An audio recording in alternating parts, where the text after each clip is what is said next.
ეხმარება თუ არა საქართველო ირანს სანქციების თავის არიდებაში. ამ საკითხზე 3 თებერვალს დიდი ბრიტანეთის თემთა პალატაში ისაუბრეს. სამხრეთ კავკასიაში ირანის გავლენების შესახებ კონსერვატიული პარტიის წევრმა მარტ პრიტჩარდმა ბრიტანეთის საგარეო საქმეთა მინისტრის მოადგილეს ახლო აღმოსავლეთის, პაკისტანისა და ავღანეთის საკითხებში ჰამიშ ფალკონერს კითხა. თემთა პალატის დეპუტატმა თქვა, რომ რეგიონში ირანის გავლენების შემცირების ფონზე საქართველოში საპირისპირო მდგომარეობა. საუბრისას პრიტჩარდი დაინტერესდა მართალი იყო თუ არა, რომ ირანი საქართველოს როგორც შავი ზღვის უკანა კარს ისე იყენებს და მინისტრის მოადგილეს საკითხის გამოძიებისთვის მიმართა.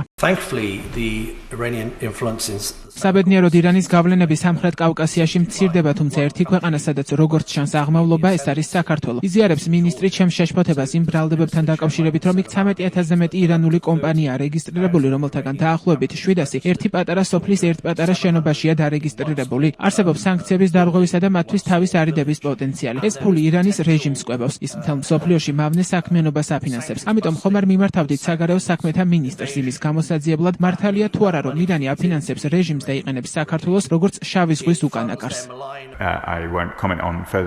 სანქციების შემდგომ საკითხებზე კომენტარს ვერ გავაკეთებ, თუმცა შემიძლია ვთქვა, რომ ირანის გავლენა მის მეზობელ რეგიონებში და მის ფარგლებს გარეთ უმეტეს შემთხვევაში საზიანოა. ირანის გავლენის გრძელვადიანი კვალი აშკარად ჩანს ლიბანში, ღაზაში და სხვა მრავალ კონტექსტში. ამიტომ ჩვენ ყველა მოკავშირეს ვაფრთხილებთ, განსაკუთრებული სიფრთხილე გამოიჩინონ ირანთან ურთიერთობებში. მედიაში გავრცელებული ინფორმაციით თბილისსა და საქართველოს სხვადასხვა რაიონში ათასობით ირანული კომპანიაა დარეგისტრირებული. რადიო თავისუფლება წერდა, რომ მაგალითად თბილისში უზნაძის 111 ნომერში 700-მდე ირანული კომპანია არის რეგისტრირებული, თუმცა მათი ფიზიკური არსებობის კვალი არ ჩანს. ასევე მედიის ცნობით, სოფელ დუნთაში, სადაც 100-მდე ადამიანი ცხოვრობს, 800-მდე ირანული კომპანია ვაჭრობის, მშენებლობის, ტრანსპორტის და მრეწველობის სფეროებში საქმიანობენ. მანამდე ჯერ კიდევ 2013 წელს ამერიკული Wall Street ჟურნალი წერდა, რომ საქართველოში ირანული კაპიტალით შექმნილი 150-მდე კომპანია ისლამური რევოლუციის მცველთა კორპუსის დაარსებული იყო.